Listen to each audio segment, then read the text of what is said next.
Hi friends, ఈరోజు పల్లి చట్నీ ఎలా చేయాలో సింపుల్గా నేను చూపిస్తున్నాను. నేనైతే ఇక్కడ అరకప్పు పల్లీలు తీసుకున్నాను. వీటిని నేను మంచిగా వేయించుకొని,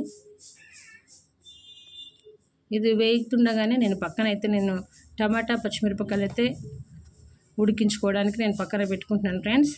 ఎందుకంటే టైం వేస్ట్ కాకుండా మార్నింగ్ బ్రేక్ఫాస్ట్ కదా.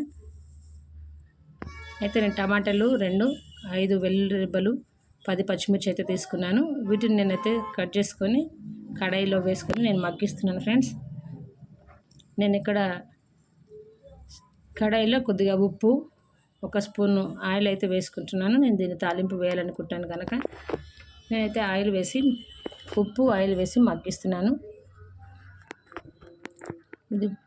ఇది మగ్గేలోపు నేనైతే పల్లీలను అయితే తీసేసుకొని పొట్టు తీసుకొని పెట్టుకోవాలనుకుంటున్నాను ఫ్రెండ్స్. పొట్టు తీయాలనుకోవడం తీసుకోకపోవడం అది మీ ఇష్టం. నేనైతే ఇక్కడ పల్లీల పొట్టు అయితే తీసి పెట్టుకుంటున్నాను. టమాటాలు మగ్గేలోపు నేను పల్లీలు అయితే సిద్ధం చేసుకున్నాను.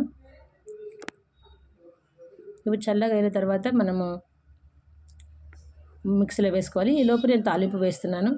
నేనైతే మినపగుళ్ళు, ఆవాలు, జీలకర్ర, ఎండుమిరపకాయలు, కరివేపాకు వేసుకొని నేనైతే తాలింపు వేసుకుంటున్నాను ఫ్రెండ్స్. ఈ తాలింపు మగ్గాక ఇది చల్లారేంత వరకు కొద్దిగా మనం పక్కన పెట్టుకుందాం. ఈలోపు మనం మిక్సీ జారీలో పల్లీలు వేసుకొని మనమైతే పల్లీలు ఫస్ట్గా మిక్సీ పట్టుకోవాలి ఫ్రెండ్స్. దాని తర్వాతనే మనము టమాటా పచ్చిమిరపకాయలు వేసుకోవాలి. ఎందుకంటే అది చల్లారినాకనే మనం మిక్సీ జారీలో లేకపోతే మిక్సీ జారీ ఖరాబ్ అవుతుంది ఫ్రెండ్స్. నేను ఇప్పుడైతే వీటిని వేసుకొని మిక్సీ పట్టుకుంటున్నాను.